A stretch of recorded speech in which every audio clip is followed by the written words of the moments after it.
D'accord. Là, ça y est? Ok. Donc oui, bonjour, bonjour à toutes et à tous. Donc pour me présenter, Alix Bakos. J'ai créé ma société New Deal Investment Consulting. Donc après avoir une belle expérience donc dans la banque et l'assurance. Alors l'objectif de mon activité consiste à apporter des solutions en termes d'allocation d'actifs. Donc moi, l'allocation d'actifs, et l'ALM, c'est mon métier de base, hein, depuis plus de 10 ans, donc je travaille dans cela. Et qu'est-ce que je faisais donc par le passé? C'est que je construisais une allocation d'actifs, donc actions, obligations, matières premières, forex, et ensuite ce sont les gérants spécialisés dans les différentes classes d'actifs qui faisaient ce qu'on appelle du stock picking. Mais aujourd'hui, avec le développement notamment des futurs, des CFD et autres produits dérivés, il m'est devenu possible finalement de directement implémenter mon allocation d'actifs via notamment des plateformes et notamment via FXCM qui propose justement la possibilité de construire directement son portefeuille par exemple en faisant un portefeuille avec un futur CAC 40, un futur Dow Jones, un futur sur le Bund, un CFD sur les matières premières, et donc du coup je peux directement implémenter, transformer mes stratégies d'allocation d'actifs, donc quantitatives et macroéconomiques, en, euh, finalement en stratégie de gestion, et donc faire finalement et donc piloter ce qu'on appelle le bêta. Donc justement, donc un des grands enjeux quand on fait de l'allocation d'actifs et donc de la gestion de portefeuille, c'est la maîtrise des corrélations. Quelqu'un qui fait du stock picking, finalement, voilà, il va plutôt miser sur une valeur, il va plutôt miser sur un indice, mais finalement la corrélation va l'intéresser moins. Il sera plus sensible à l'analyse chartiste, à l'analyse macroéconomique, à l'analyse microéconomique d'une entreprise, le PE, mais il sera peut-être moins sensible à la corrélation. Moi, disons, mon activité, c'est vraiment d'optimiser le bêta et donc de piloter la gestion de portefeuille via la maîtrise des corrélations.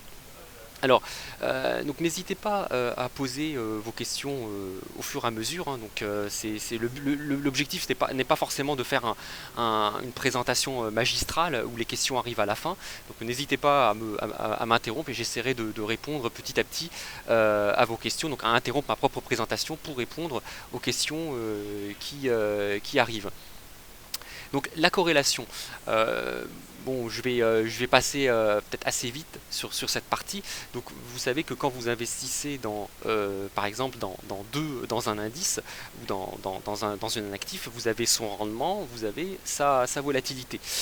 Et donc, plus vous augmentez votre levier sur cet actif, et plus finalement la volatilité de votre portefeuille va augmenter. Lorsque vous investissez dans deux actifs, bon, c'est la loi, bon, les modèles notamment de CPAM et de Markowitz vous montrent que la volatilité d'un portefeuille de deux actifs n'est pas la somme ou la moyenne des deux volatilités. Vous allez avoir effectivement des facteurs de somme, mais à côté vous allez avoir un coefficient qui va vous faire baisser la volatilité de votre portefeuille et qui va dépendre de votre corrélation. Si par exemple vous avez deux actions ou deux indices qui évoluent exactement de la même manière, là effectivement le fait d'investir dans les deux indices, finalement la volatilité sera une volatilité moyenne tout simplement puisque vous avez une corrélation de 1. Évidemment, on se pose l'intérêt à quoi ça sert d'investir dans deux indices qui évoluent de la même manière. A contrario, si vous investissez dans deux actifs ou deux indices qui ont une corrélation de -1, donc qui sont négativement corrélés, là, effectivement, la volatilité de votre portefeuille de ces deux actifs, elle sera à zéro, puisque quand un actif monte, l'autre va baisser. Donc ça c'est quelque chose qui est très important et la gestion de portefeuille, l'allocation d'actifs, la maîtrise des corrélations, en plus des volatilités des rendements, c'est un peu le nerf de la guerre.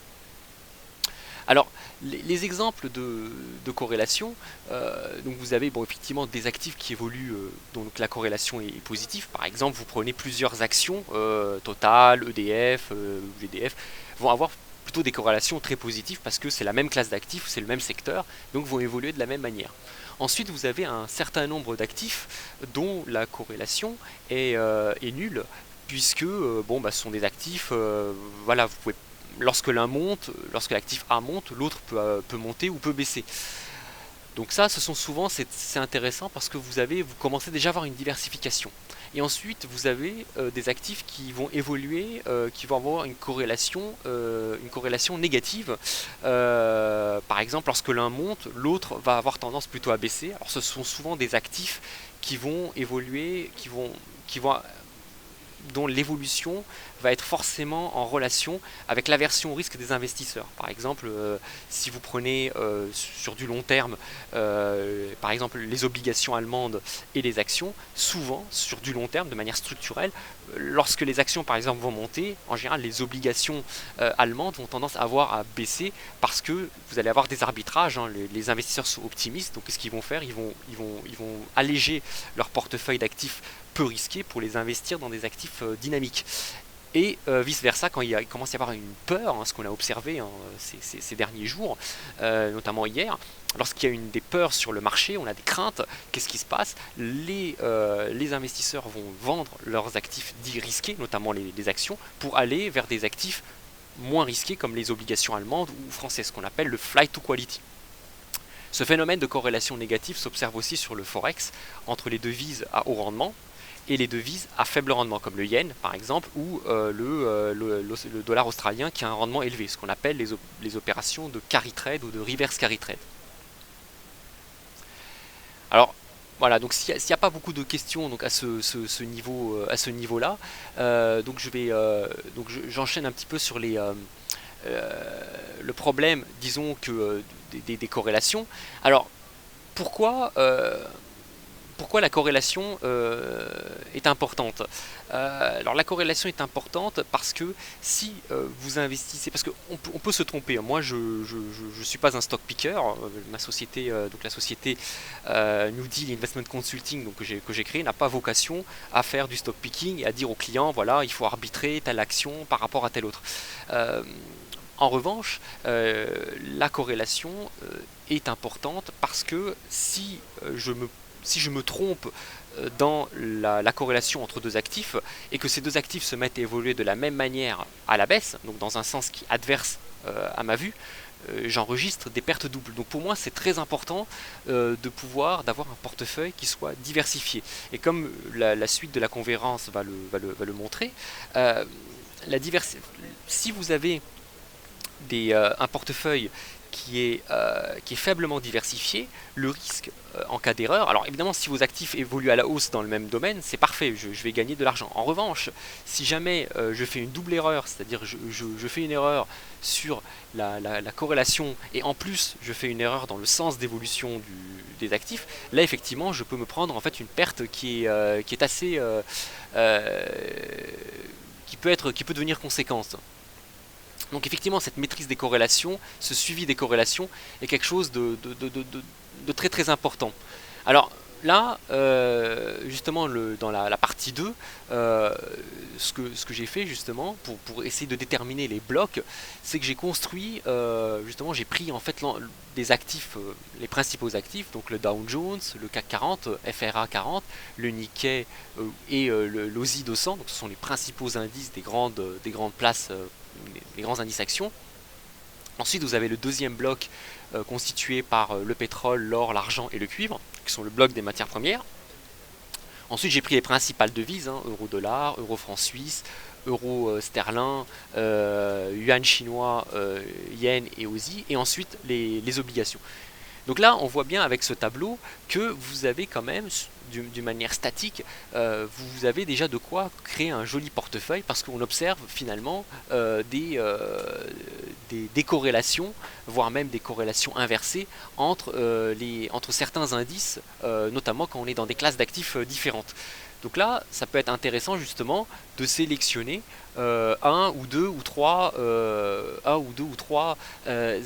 indices qui appartiennent à des classes d'actifs différentes. Alors là, justement, à partir de cela, justement, j'ai créé ce que j'appelle alors une matrice de ce que j'appelle de blocs de corrélation par bloc. Alors, elle n'a pas forcément un sens mathématique, parce que j'ai juste fait une moyenne des corrélations des différents indices entre eux par classe d'actifs. Donc, effectivement, sur le plan mathématique, faire une moyenne des corrélations n'a pas forcément un sens mathématique, mais ça permet de voir où vont se situer finalement les corrélations, les faibles corrélations. Alors là, on voit bien par exemple que effectivement les indices actions vont être très corrélés entre eux. Bon, on le sent bien effectivement que quand le Dow Jones se chute, on va avoir effectivement le CAC 40 qui va également baisser, le Nikkei qui va également baisser, etc. A l'inverse, on voit par exemple que le Bund, les obligations, alors quand je parle d'obligations, je parle des obligations d'État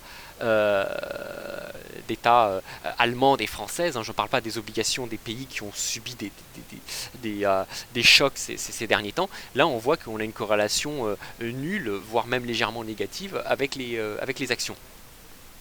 Alors, et on a également enfin le Forex qui a finalement une corrélation très faible, 0,15, entre 0,08 et 0,15. C'est une corrélation, on peut dire quasiment nulle, puisque en dessous de 0,40, la corrélation elle est quand même très très faible. Et donc le Forex apporte une diversification aussi bien dans une stratégie action, une stratégie matière première ou une stratégie obligataire. Alors le Forex, justement, il y a des questions qui arrivent. Le Forex offre la possibilité également de faire des stratégies de carry trade. J'ai une question justement sur le carry trade. Alors qu'est-ce que le carry trade? Le carry trade, c'est la possibilité à l'investisseur d'acheter une devise qui a un taux plus élevé qu'une autre devise. Parce que sur le Forex, vous n'êtes jamais acheteur ou net acheteur ou net vendeur. Vous achetez toujours une devise contre une autre. Vous pouvez acheter des actions, mais vous pouvez être acheteur de Forex. Vous achetez l'euro contre le dollar. Vous achetez la livre sterling contre le yen. Donc le carry trade, qu'est-ce que c'est? C'est vous achetez une devise dont le taux est plus élevé que la devise que vous vendez. Ce qui vous permet finalement chaque jour d'avoir un roll positif, donc d'avoir finalement des cash flows positifs qui résultent de la différence de taux d'intérêt. Et lorsque vous pensez que l'économie va s'améliorer, c'est intéressant d'être en carry positif, donc de faire du carry trade lorsque vous êtes par exemple positif sur les actions. On verra justement cette évolution.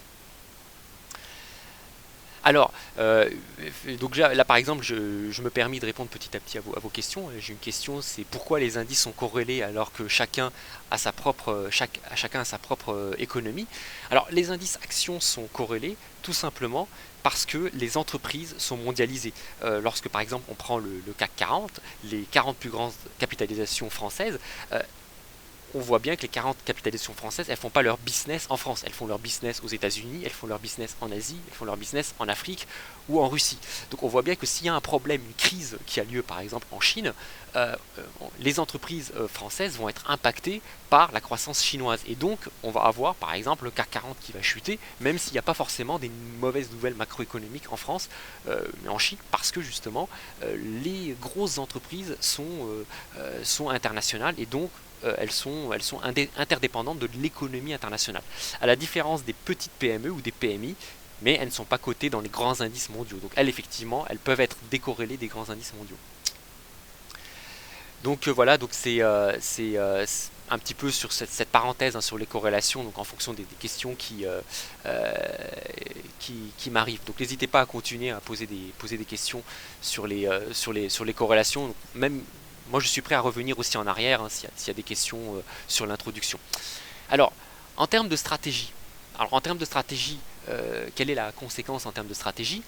Imaginons que vous avez un petit portefeuille. Évidemment, si vous avez des millions, la question ne se pose pas, mais vous avez un petit portefeuille et vous voulez investir dans ces indices. Le Dow Jones, l'Eurostoxx, le Nikkei,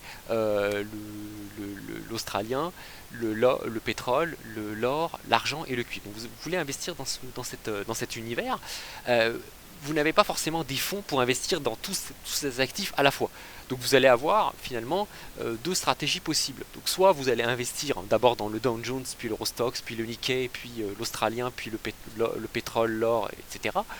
Ou vous allez avoir une stratégie peut-être un peu plus diversifiée. Vous allez d'abord investir dans le Dow, puis le pétrole, puis l'Eurostoxx, puis l'or, puis le Nikkei, l'argent, etc. Alors là, ce qui est intéressant ici dans ce graphique, c'est on va comparer l'évolution finalement de la corrélation du portefeuille entre ces deux stratégies. Donc quelqu'un qui va d'abord acheter du Dow Jones, puis de l'Eurostoxx, puis du Nikkei, on va voir que finalement il ne va pas beaucoup se diversifier. C'est-à-dire que si jamais vous avez une crise qui a lieu par exemple au moment où l'investisseur aura investi le Dow Jones et l'Eurostoxx, bah malheureusement le Dow Jones et l'Eurostoxx vont chuter, vont baisser au même moment parce qu'ils sont corrélés, et donc du coup finalement durant cette période l'investisseur n'aura pas diversifié, c'est-à-dire il aura acheté d'abord du Dow puis de l'Eurostoxx. Finalement l'achat de l'Eurostoxx n'apporte pas une grande valeur ajoutée par rapport à l'investissement initial dans le Dow Jones. A l'inverse, dans la deuxième stratégie, quelqu'un qui après avoir acheté le Dow Jones va acheter du pétrole, donc va consolider, va ajouter des futurs pétroles sur le Dow Jones. Lui, par exemple, cet investisseur, il va tout de suite, il va très très rapidement avoir un portefeuille décorrélé. Il n'y a pas besoin, ça c'est important, contrairement à l'idée reçue, il n'y a pas forcément besoin d'avoir 30 actifs pour avoir un portefeuille diversifié. Avec deux actifs, par exemple Dow Jones et pétrole, vous avez déjà un portefeuille qui commence déjà à être très diversifié, parce que vous avez deux actifs très différents dont les évolutions sont sur le long terme, structurellement, sont différentes.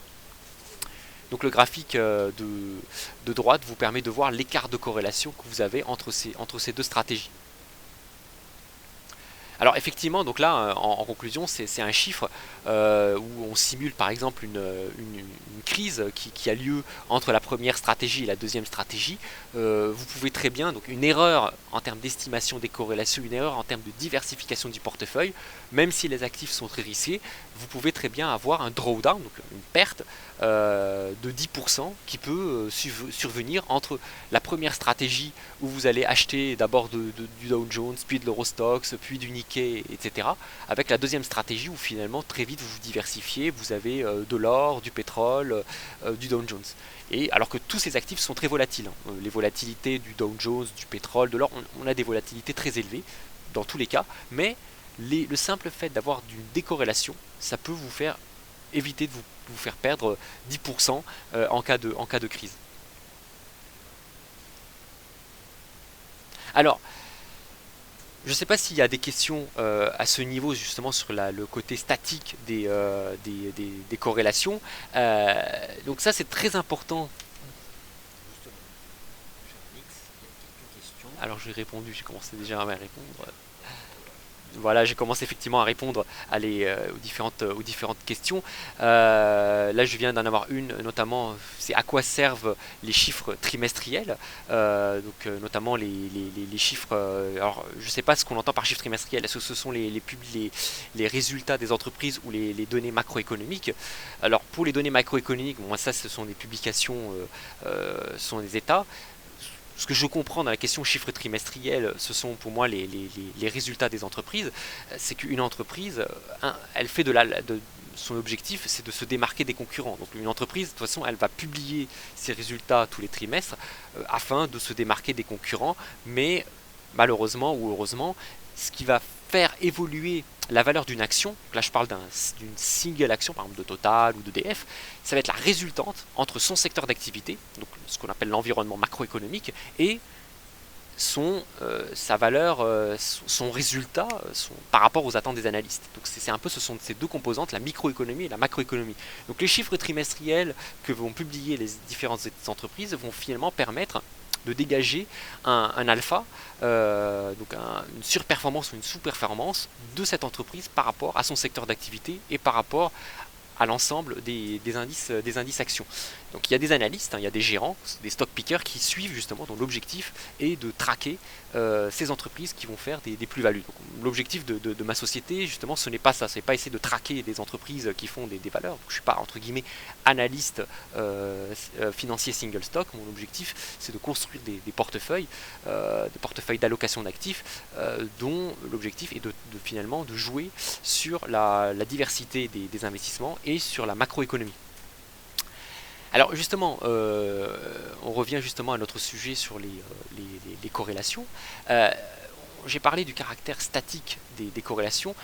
Le problème, c'est qu'il y a un adage qui dit les performances passées ne présagent pas des performances futures. On le voit bien, notamment avec les évolutions du CAC 40, du pétrole, de l'or, des obligations.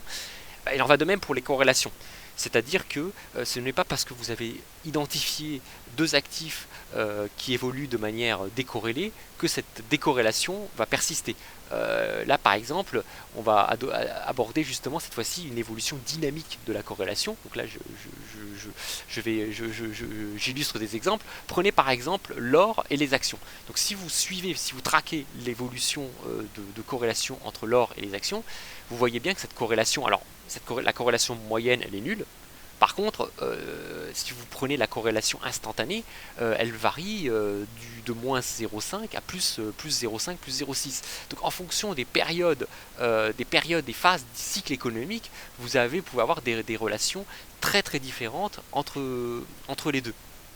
Prenons par exemple la période 2002-2003. Vous aviez une corrélation négative entre l'or et les actions. Donc il faut l'analyser, c'est un peu l'objectif justement de mon travail justement en termes de gestionnaire de portefeuille. Pourquoi vous avez cette corrélation négative que vous observez d'ailleurs aujourd'hui, parce que durant ces phases-là, l'or va jouer ce qu'on appelle le rôle de valeur refuge. C'est-à-dire que lorsque les actions baissent, en général, dans 99% des cas, quand les actions... Effectivement, d'ailleurs, on vient de l'observer depuis une semaine, comme on me l'a fait remarquer.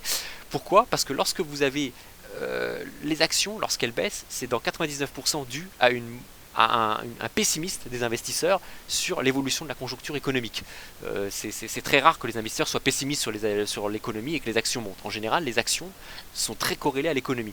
Donc quand vous avez des phénomènes d'aversion au risque, de panique, de peur, etc., les actions peuvent baisser et au même moment vous allez avoir l'or qui va lui par exemple monter. Pourquoi? Parce que lorsque les investisseurs se détournent de l'or, ont peur se détournent des actions, on commence à avoir peur sur les marchés actions, ils vont investir dans l'or. Alors après 2001, après les attentats du 11 septembre, aujourd'hui ça commence à faire loin peut-être, notamment pour les plus jeunes, mais après le 11 septembre, on a vraiment cru qu'il pourrait y avoir une guerre mondiale.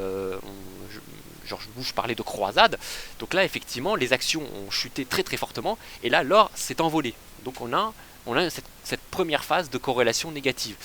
Pareil, lorsque Lehman Brothers a fait faillite en 2008, tout le monde s'est dit, oh là, c'est la fin du système financier tel que nous le connaissons. Donc les investisseurs se sont réfugiés sur l'or. Et effectivement, on observe à nouveau aujourd'hui une corrélation effectivement négative, parce que effectivement aujourd'hui là encore on se pose des questions sur la Chine, sur la stabilité, sur la soutenabilité de la croissance mondiale, et là on a à nouveau une corrélation négative, donc avec des actions qui baissent et l'or qui monte. On a également eu des phases où la corrélation était positive entre l'or et les actions. Alors ce sont notamment par exemple des phases où par exemple lorsque l'on anticipe une déflation. Lorsque l'on anticipe une déflation, qu'est-ce qui se passe? Vous pouvez très bien avoir les actions qui baissent, la déflation, les marchés actions détestent la déflation, ce qui est une spirale, baisse des prix, baisse des salaires, etc. Mais l'or déteste la déflation. L'or, lorsque vous pensez que les prix vont baisser, vous n'allez clairement pas investir dans des matières premières, puisque effectivement les matières premières, elles, constituent un très bon rempart contre l'inflation, mais clairement pas un bon rempart pour la déflation. Donc vous pouvez avoir une corrélation positive dans ce cas-là.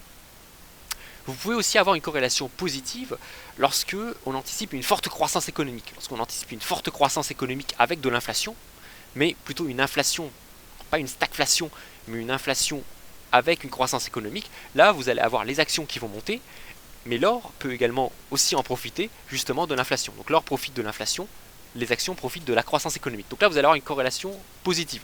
C'est pas ce que l'on observe aujourd'hui. Alors justement je vois un petit peu les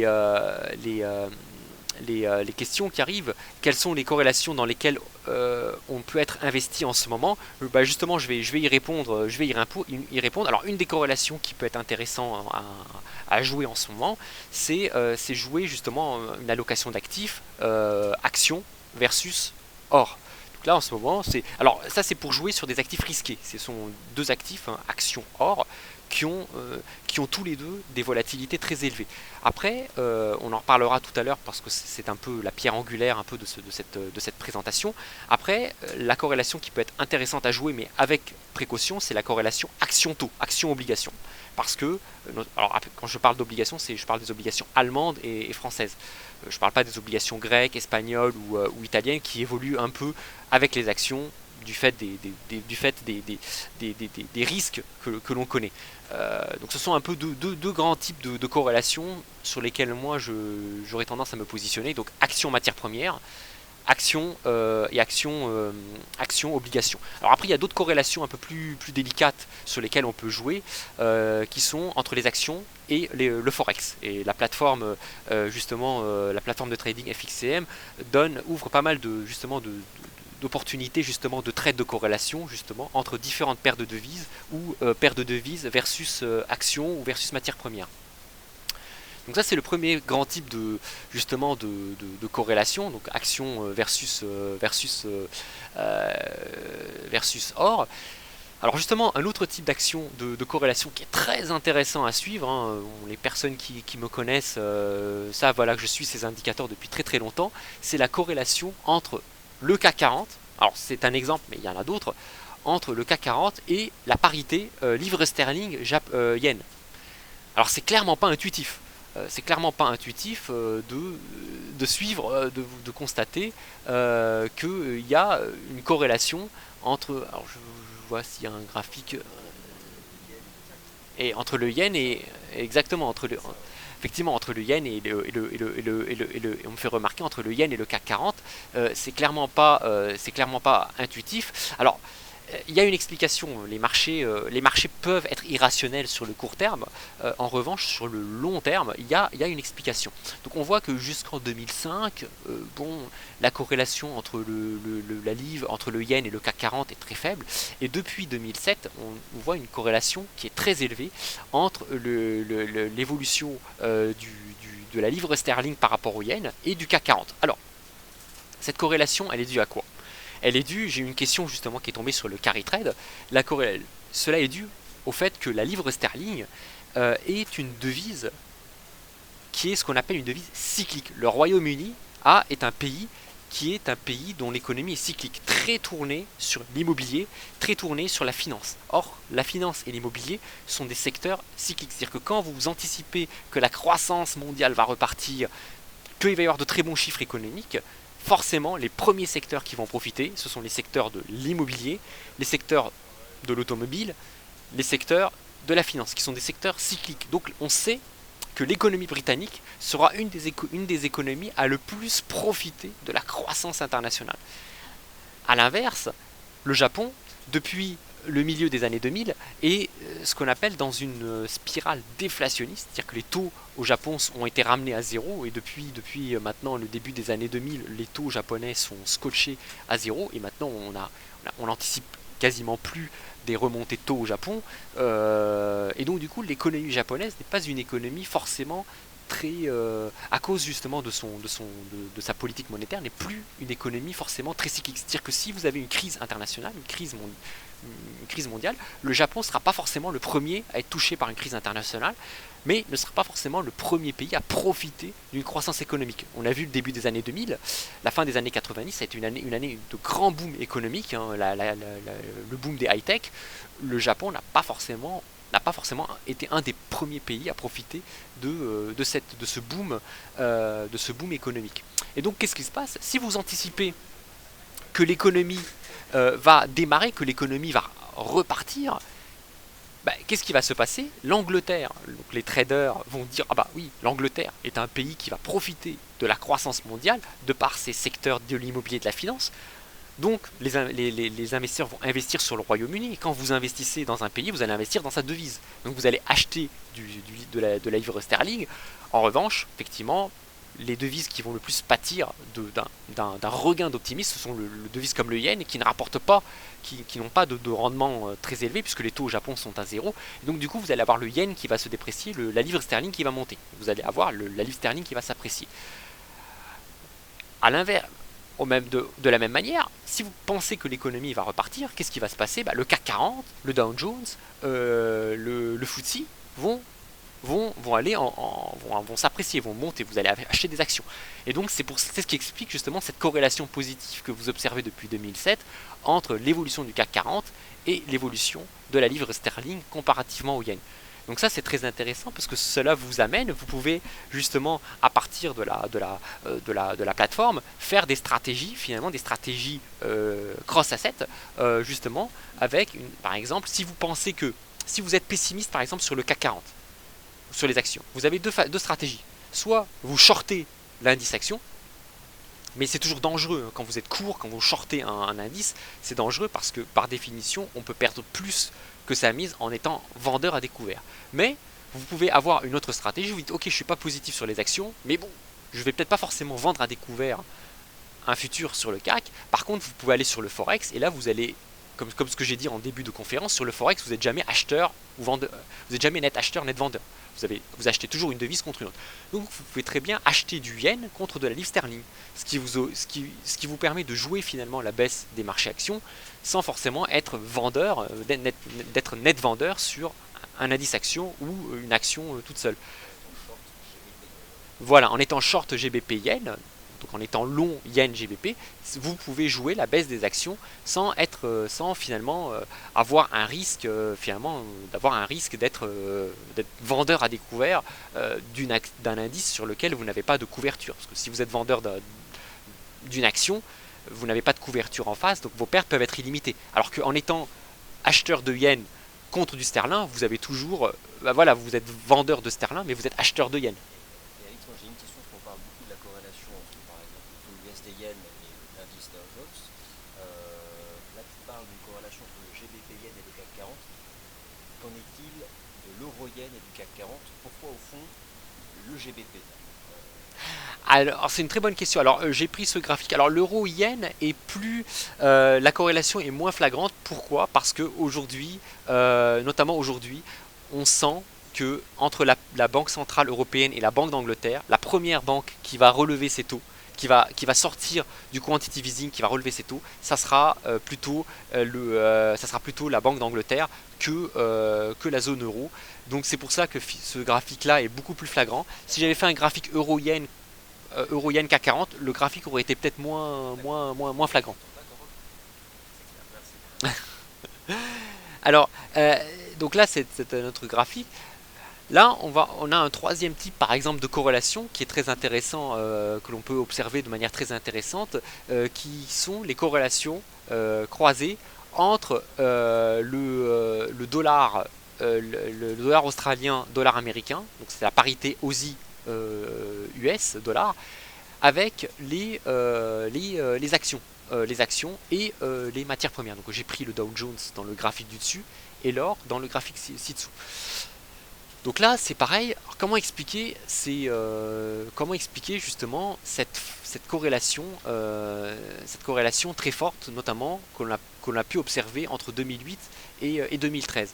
Alors cette corrélation est liée au fait que là encore le dollar australien joue un rôle de devise, c'est une stratégie de carry trade. Si vous achetez du dollar australien et que vous vendez du dollar américain, ça revient à jouer une stratégie de carry trade, donc à profiter du fait que l'Australie est un pays qui est plus cyclique, qui sera beaucoup plus sensible au cycle économique que le dollar américain.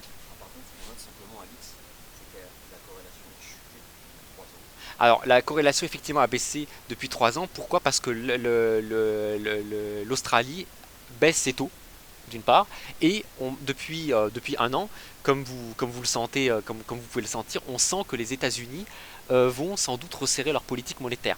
Donc le carry, la différence de taux entre l'US dollar et l'Aussie est anticipée, donc c'est l'anticipation, va sans doute se réduire considérablement. Et donc quelqu'un qui est positif sur les actions, qui va jouer la hausse des actions, finalement le carry en face, c'est un peu ça, je recoupe un peu une question qui a été posée par un auditeur, il aura peut-être forcément moins intérêt à faire une stratégie de carry trade Aussie dollar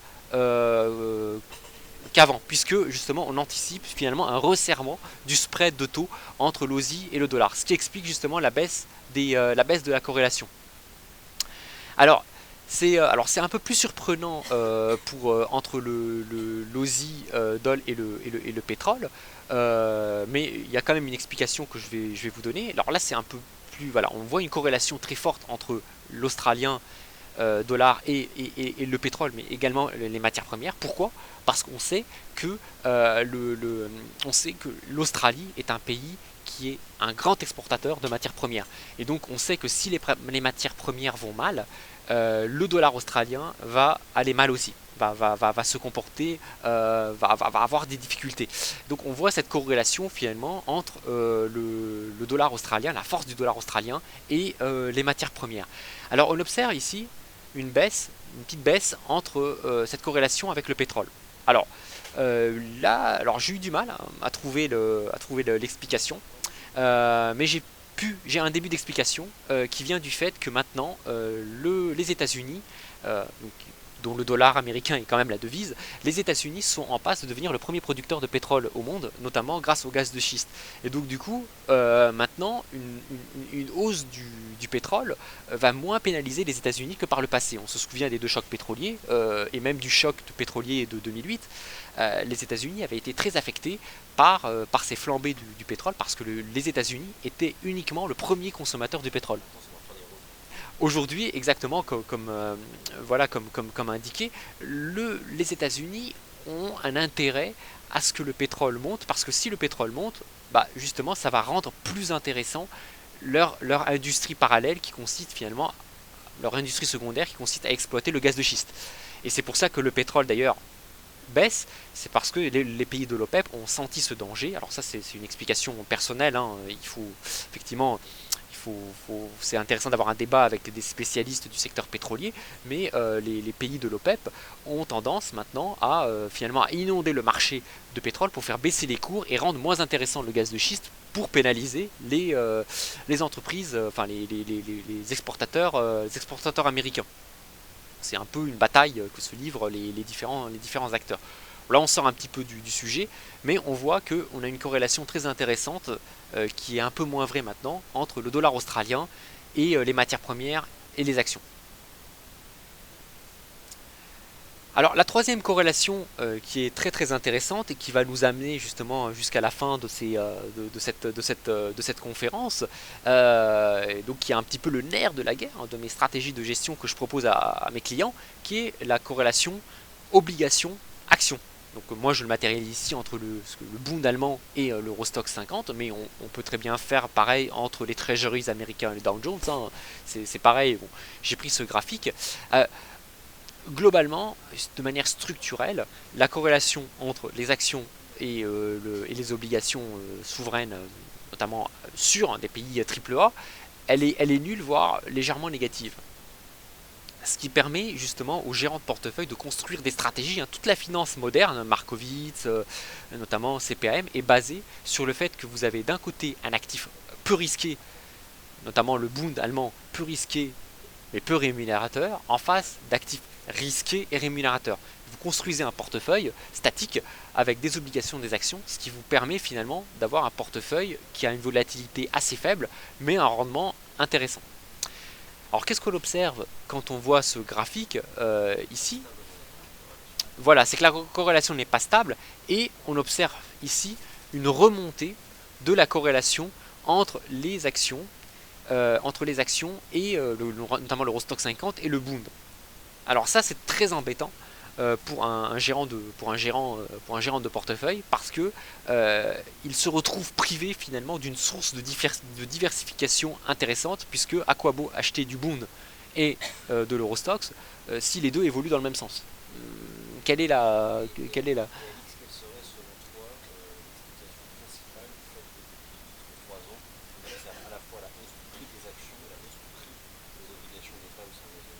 alors effectivement, on peut se demander effectivement pourquoi on a cette corrélation sur le plan macroéconomique.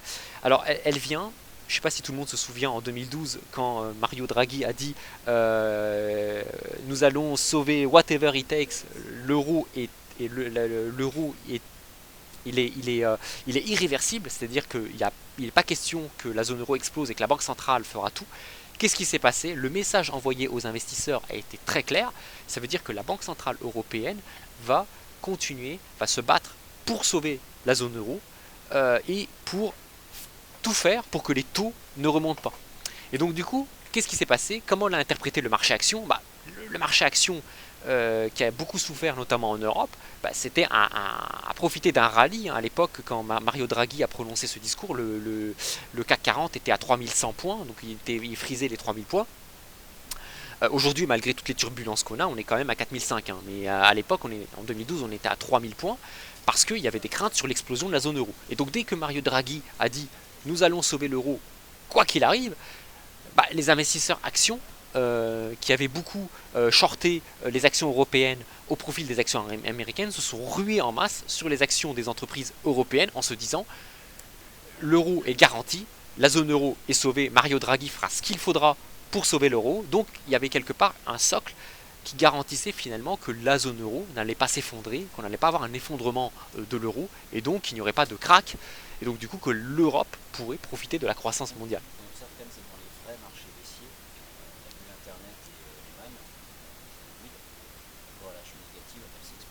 Exactement. Tout à fait. Donc effectivement dans les bear markets, justement, c'est très intéressant d'avoir d'observer qu'on a une corrélation négative parce que effectivement quand les investisseurs fuient en masse les actions, ils vont investir dans les obligations. Et d'ailleurs moi en tant que gérant, plutôt que liquider massivement mes actions, je préfère peut-être alléger un peu les actions et renforcer la partie obligataire, ce qui m'évite finalement de faire des gros mouvements, finalement de faire des gros mouvements un peu incohérents sur mes portefeuilles. Finalement, c'est plus piloter une allocation plutôt que vendre tout en masse, mais plutôt jouer sur les poids. Alors, pour revenir justement sur cette question qui m'a été posée, donc sur cette remarque, pourquoi cette corrélation actuelle action-obligation, donc il y a donc les actions ont profité de ce qu'a dit Mario Draghi et les obligations. Pourquoi les obligations ont aussi profité? Parce que normalement, quand les actions montent, les obligations tendent plutôt à se tasser, parce que Mario Draghi, derrière son discours, a mis en place ce qu'on appelle aujourd'hui un quantitative easing. Alors il y a eu d'abord les LTO, les LTRO, et aujourd'hui le quantitative easing, qui consiste en quoi? La Banque Centrale Européenne achète des obligations émises par les États souverains. Donc effectivement, la Banque Centrale Européenne, par un discours très optimiste, va faire monter les actions, mais aussi par une action sur le marché obligataire. Forcément, si la Banque Centrale achète des obligations, vous allez déséquilibrer l'offre et la demande, donc vous allez avoir une très forte demande sur les obligations, alors que l'offre d'obligations, elle va pas exploser, notamment les Allemands qui ont clairement fait comprendre qu'ils allaient plus avoir de budget déficitaire à partir de 2017, c'est dans la constitution allemande, donc ça sous-entend que finalement, à partir de 2017, l'émission de Bund allemand va se tarir, alors que vous avez finalement un afflux de demandes sur les obligations allemandes ou françaises ou autres via la BCE. Et donc du coup, avec un déséquilibre de l'offre et de la demande, vous avez une hausse des obligations qui évolue en sens inverse des taux. Donc, les obligations montent, les actions montent. Donc cette corrélation positive. Alors, cela induit, donc effectivement, cela remet en cause, effectivement, sur le graphique, le principe de Markowitz, où vous avez finalement une frontière, une espèce de conique. Alors, là où ça devient un petit peu là où ça devient un peu inquiétant, c'est que va-t-il se passer si jamais les actions et les obligations devaient baisser en même temps? Parce que pour le moment ça monte en même temps, donc là effectivement pour beaucoup de gérants c'est pas un problème, pour les assureurs c'est encore mieux, puisque les assureurs vont profiter à la fois de des plus-values obligataires et en même temps de la hausse de leur marché actions, des marchés actions. Par contre, que se passe-t-il si les deux, si actions et obligations devaient baisser en même temps, ce qui ne s'est pas beaucoup observé durant ces dernières années. Ça peut être dangereux, et ça c'est un phénomène que l'on a observé, notamment entre le mois d'avril 2015 et le mois d'août, juillet-août 2015. Moi, par exemple, en tant que gérant, gérant de portefeuille, j'ai choisi pour mes clients, de manière délibérée, de ne pas investir dans les indices boursiers en avril 2015, lorsque le CAC 40 était à plus de 5000 points, avec des gérants actions qui le voyaient à 6000, mais bon, on est un peu loin. Moi, j'ai choisi de ne pas investir sur les indices actions, parce que ma stratégie en tant que gérant, c'est quel est l'intérêt d'acheter des actions et d'acheter des obligations quand les deux évoluent dans le même sens. Autant acheter l'actif le moins risqué avec un peu de levier, plutôt que acheter des actions qui n'apportent aucune diversification vu qu'elles évoluaient dans le même sens.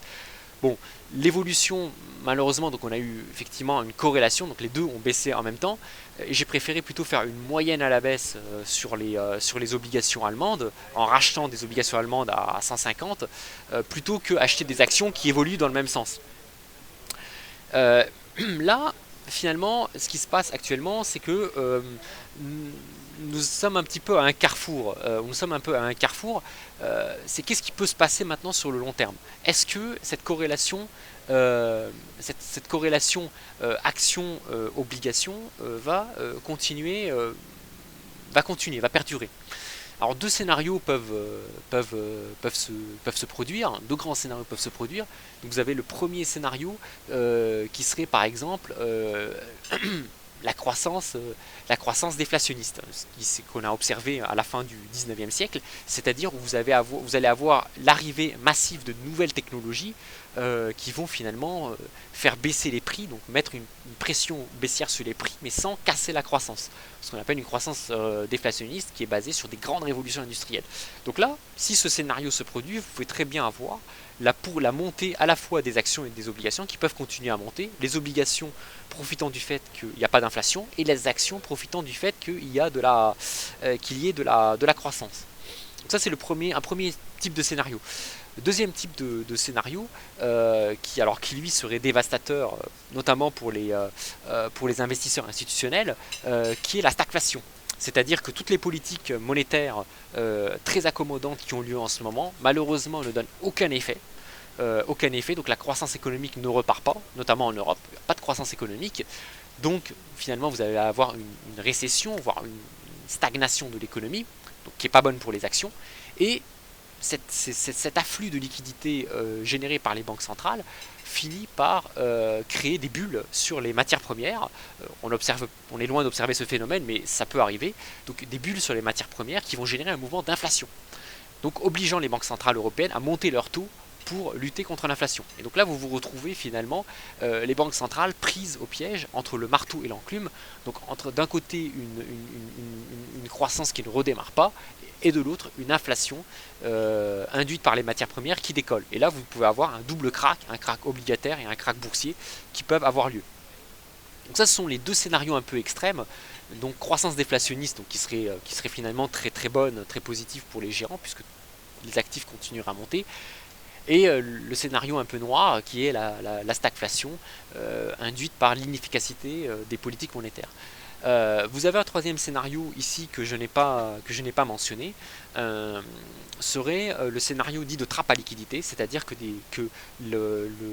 l'argent injecté par les banques centrales ne crée pas de la croissance, ne va même pas sur les matières premières, mais va juste dans le coffre-fort des banques qui vont stocker cet argent par peur des lendemains difficiles. Donc là, du coup, vous allez avoir l'argent injecté par les banques centrales qui malheureusement ne crée pas de croissance, mais pas d'inflation non plus. Donc ça serait finalement un scénario de déflation, un peu du type que l'on observe au Japon. Et là, si ce scénario a lieu, ce qui pourrait se passer en termes de corrélation, ça serait finalement une cassure de cette corrélation action-obligation, avec des obligations qui continueraient à monter à cause de la déflation, et des actions qui chuteraient très lourdement à cause de l'effet ralentissement de la croissance, voire chute, voire récession et déflation. Ce serait le troisième scénario possible. C'est d'ailleurs ce que les marchés ont craint. Alors aujourd'hui le CAC 40 repart, mais ces dernières semaines, c'est un peu la crainte des marchés, c'est que finalement avec la Chine qui ralentit, qui va importer de la déflation dans les pays développés, c'est finalement le fait que la crainte des marchés, c'est que l'action des banques centrales soit anéantie par ce qui se passe en Chine, et donc du coup qu'on ait un retour de la déflation, de la récession dans les pays développés. Et donc du coup ce qu'on a observé durant ces dernières semaines, c'est une remontée des obligations, notamment des obligations allemandes, des obligations américaines, des obligations françaises, et une baisse du marché action. On voit le CAC 40 qui est passé de 5002 à 4004, 4003 hier. Donc voilà, la question c'est un petit peu, là on est un peu à l'intersection, c'est comment les marchés vont anticiper l'évolution future. Est-ce que l'on va évoluer vers une déflation, donc une trappe à liquidité type Japon? Est-ce qu'on va évoluer vers une reprise de la croissance grâce aux banques centrales, ou vers un scénario noir de type stagflation, donc avec à la fois croissance anémique conjuguée à une inflation forte du fait des liquidités qui s'injectent sur les matières premières? Donc voilà, et voilà, c'est un peu tout le travail justement qu'un gérant un peu multi-actif, un allocataire d'actifs, se doit justement d'analyser au jour le jour pour prendre les meilleurs paris. Alors, je ne sais pas s'il y a des questions, puisque là, la présentation touche à sa fin. Donc là, je regarde un petit peu, voilà, il y a une question qui vient de m'arriver sur la stratégie, notamment d'être long sur certains indices et court sur d'autres. Alors, je suppose que la question, c'est sur une même classe d'actifs, donc être long sur les actions et sur certains indices actions et court sur d'autres. Alors moi je pense que c'est une bonne stratégie, effectivement, c'est une bonne stratégie à condition de ne pas se tromper, parce que si jamais vous vous trompez dans votre scénario économique, vous allez perdre sur les deux pattes.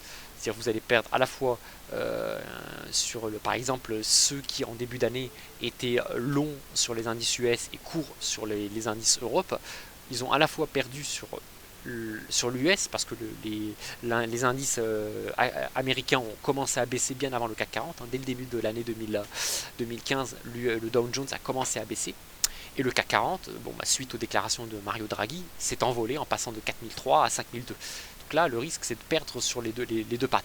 Mais quand on a un scénario économique qui est très rodé, qui est très élaboré, ça peut être intéressant d'être long sur un indice et short sur un autre.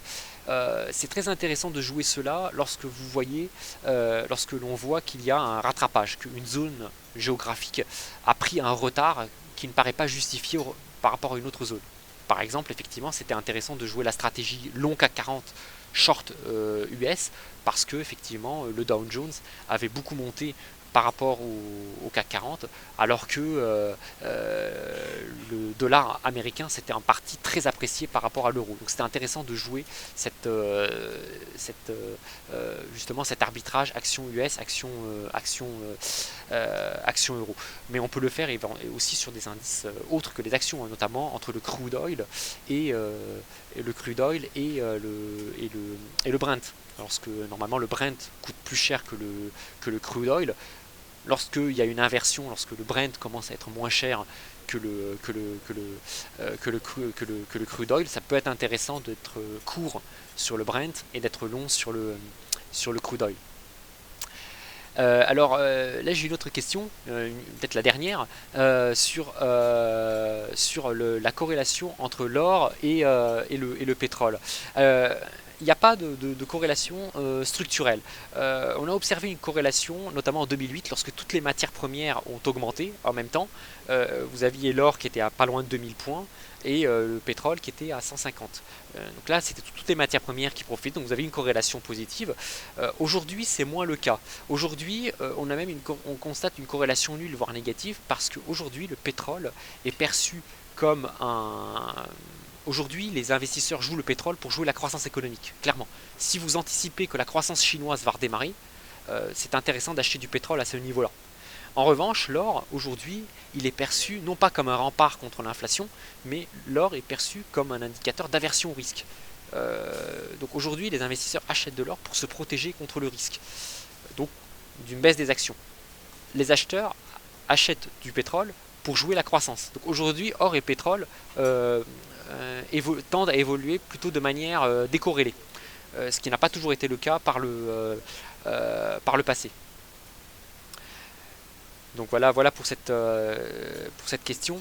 Euh, alors effectivement, bon, voilà, donc l'or évolue aussi en fonction du dollar. Alors effectivement, aujourd'hui, le dollar, l'or semble être peu sensible aux variations du dollar américain. Pourquoi? Parce qu'aujourd'hui, ça n'a pas toujours été le cas par le passé, effectivement. L'or, aujourd'hui, est très sensible à l'aversion au risque. Aujourd'hui, durant ces derniers mois, joue un peu d'indicateur d'aversion au risque, qui n'a pas toujours été le cas par le passé.